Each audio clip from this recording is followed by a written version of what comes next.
I attended Black Comic Book Day at Hue-Man bookstore, which specializes in adult and children's books for people of color.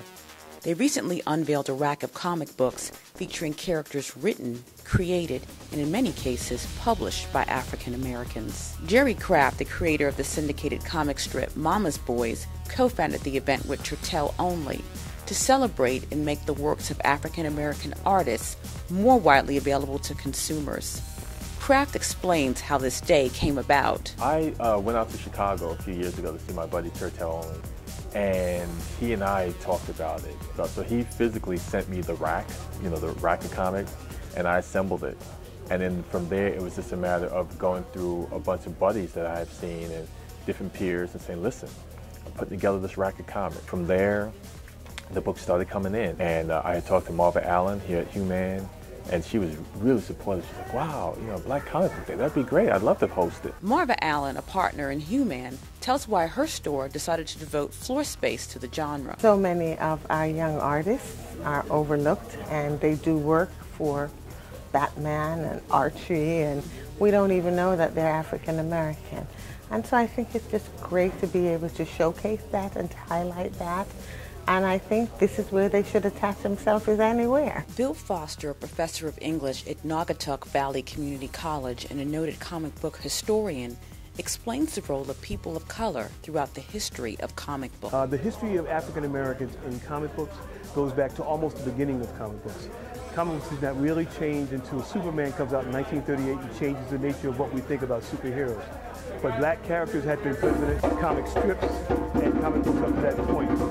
They really don't start into their own comic until 1947. But we have the first black comic book in 1947 was All-Negro comics created in Philadelphia.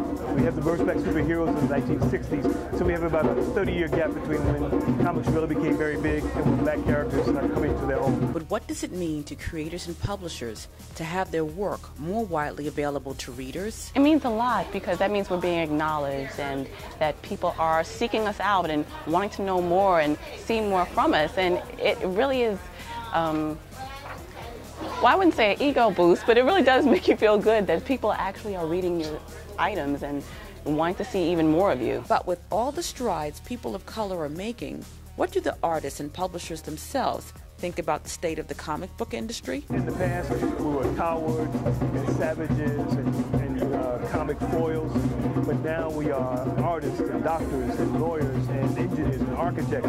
We are astronauts, we are investigators, we are even criminals. Basically, we're not trying to fit in, with the mainstream. We're actually we're breaking ground right now on our own. To do our own comics, to have our own publishers and things of that nature. We're not competing, with the big companies. We're not competing with them.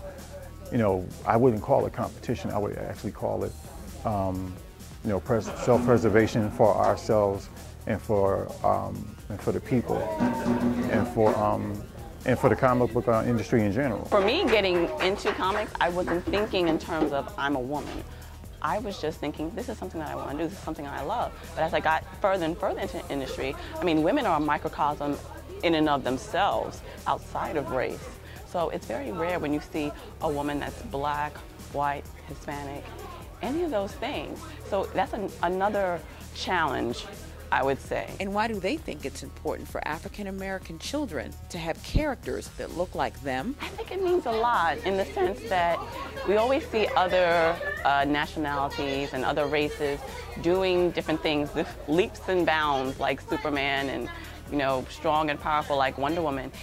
However, those characters are Caucasian, and sometimes kids think only they can do that. So when they see brown-skinned people such as ourselves, it empowers them. It makes them feel strong and brave. It's really important for us to have our own heroes because we don't have any. We all grew up with white character-based superheroes. I myself, that's why I do comics, because I want to give a black superhero face to kids and people and readers of all ages. When I was a young man, my two biggest heroes were Superman and Batman, neither one of them black. But what if my world had been different? Had I been able to see black superheroes leaping across buildings, flying across galaxies, saving people's lives?